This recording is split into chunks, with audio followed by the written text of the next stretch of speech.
All right, so in this one, I'm going to talk about picking your domain name. Honestly, a lot of you guys overlook this, but this is one of the most important things out there. A lot of you guys could be testing winning products, but if you don't have a domain name or a professional store built around that product, people aren't going to trust you in the first place. They may look at your store and decide to buy the product based on what your store tells them in the description, but they might go to Amazon to buy the product. I know a long time ago, whenever activated charcoal was taking off, I found a website that was selling it, but I didn't really trust the website. It was weird because I didn't really know about dropshipping at all back then. But I saw the product, I'm like, wow, a lot of people are using this. Does it really work? And I saw this kind of sketchy website, but I read their description of the product, and it honestly sold me on the product, about just how it works and like what's in it and all this stuff. And so after I read the description, I just went straight to Amazon and bought the product. A lot of you guys might be skeptical about people doing that now, but they won't do it, one, if your marketing is good, and two, your store is trustworthy, because the only reason I didn't buy it from that store is because the store wasn't trustworthy. So moral of that story, I'm going to help you guys figure out how to pick a good domain name that is actually trustworthy, that will actually allow people to trust your store and actually buy from you in the first place. So you used to be able to get away with very general type of names and very general types of stores like, Shopalist and Trends Kingdom and Gadget Plug and things like that, but honestly, those don't work anymore whatsoever. And so that's why I'm really big on the one product store method, because it's less about just having that one product on your store, but it's more about having your domain and your store built around that product. So when people buy it from you, like I've pulled up a Rose Bear here. It was like a Valentine's Day product. It did really well. And there's no doubt that someone is going to trust buying a Rose Bear from a store called therosebear.com rather than trendsplug.com. Like, what? Why would someone buy something like that from someone called Trendsplug? Because you clearly don't specialize that. So like what? It just doesn't make any sense. So anyways, right here, I've got two stores that are one product stores and they have really good domain names. And then I've got two stores here that are like very types of names. And so you'd really want to stay away from those. This right here is the first one, and it's called The Magnet Mount. And one thing that I'm just now noticing is that this one and this one both say the at the beginning, so The Rose Bear and The Magnet Mount. So that's one thing to add to it. So if you try to like search up your domain name like rosebear.com, and just adding it the at the very beginning could make it available. But anyways, if you go to the catalog of the store, I'm not going to go over the entire store and break it down, but these guys sell all wireless chargers and phone chargers and things like that. And they're called the magnet mount because in the very beginning, that's all they had is this wireless charging magnet mount, and that's it. And so they built a one product store around the magnet mount and then started branching out to become a niche store and selling wireless chargers and things like that.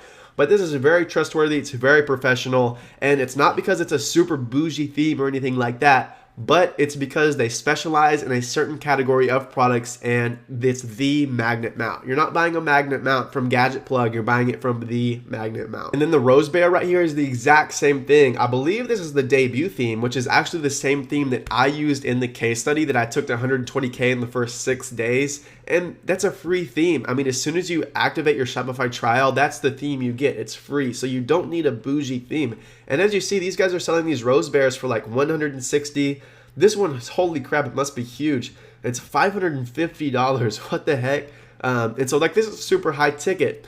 You don't need a professional theme to even sell high ticket products, I promise you guys. But what makes this trustworthy is the fact that their name is The Rose Bear. So I would start leaning away from like professional paid themes and start leaning more towards professional domain names. I think the domain name is more important than the theme, which is a huge thing that's changed.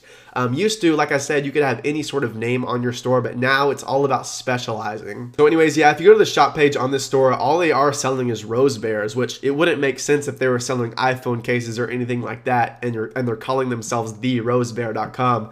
But it's very trustworthy to buy a Rose Bear from therosebear.com because they specialize in it and it's very trustworthy. It's even more trustworthy than Amazon, which is exactly why people are going to buy it from brands like this.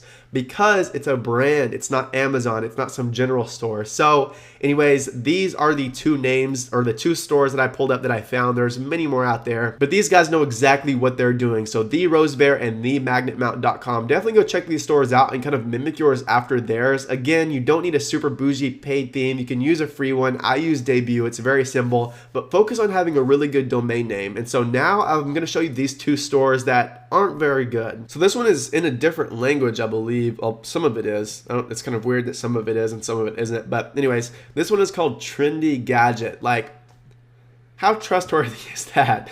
Like, would you buy from this store? Ask yourself, would you buy from this store? And ask yourself the same thing, whatever your store name is right now. And if you don't have a store right now, well, think about that before you set your domain name. Think about, would I buy from this store? And so this one, a lot of the products are very similar as to products you would see like actually doing well. And oh my God, these colors are terrible. I'm not even gonna get into it. But like this product right here is a magnetic iPhone case. That product really, really popped off. And then let's see, there was another one up here that I saw that was doing really, really well. Yeah, this bag right here, the security bag. This is a winning product. Most of these are honestly winning products, but honestly, I don't think anyone would ever buy from a store like this because one, the colors are all over the place.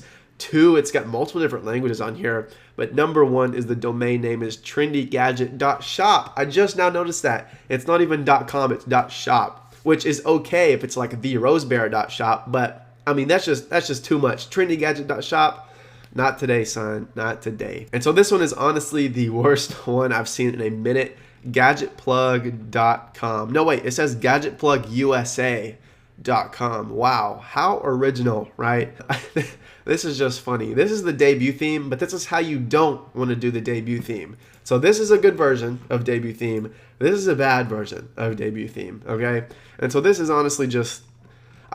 need I say more? You can see on my screen this is exactly what not to do. And if some of you guys are thinking, oh, I don't see anything wrong with it, well, there's a lot more videos left in the course, so just stick it out and you'll see why. So never name your store anything like Plug or Gadget or Trendy or Kingdom or Store or anything like that. Try to name your store around the product that you're selling, which if you're selling like a niche store or a general store, which is something I don't really suggest doing, then you could still find a way to make it professional. It's a lot more difficult, but if you're going the one product store method, you definitely want to name your store around the product. And so one way to do that is before you even start the store, you can actually search up the Shopify domain generator. And so that's what I did, and I just searched this up, and here it is, domain name generator. And then you could just click search for a domain. It'll bring you down here. And I mean, honestly, you could just type in the product. So if it's some sort of ring light, like the light that I'm using right here for my camera in my video, it's a ring light. So, I mean, just search it up like ring light and see what happens. Of course, you're not going to be able to have ringlight.com, but it's going to give you suggestions as to what you could have. Like, yeah, you could do ringlight.net, ringlight.org, but you don't want any of those. Of course, down here, they've got like Ringlight Productions or makeringlight.com or oneringlight.com. Like that's a good one right there, oneringlight.com. Like that's super professional. And then you could basically build your brand around being the one ring light. And I think that's super cool. That's perfect. And I mean, it was that easy. And so that's exactly what you want to do. Whatever the product is that you figured out that you want to test,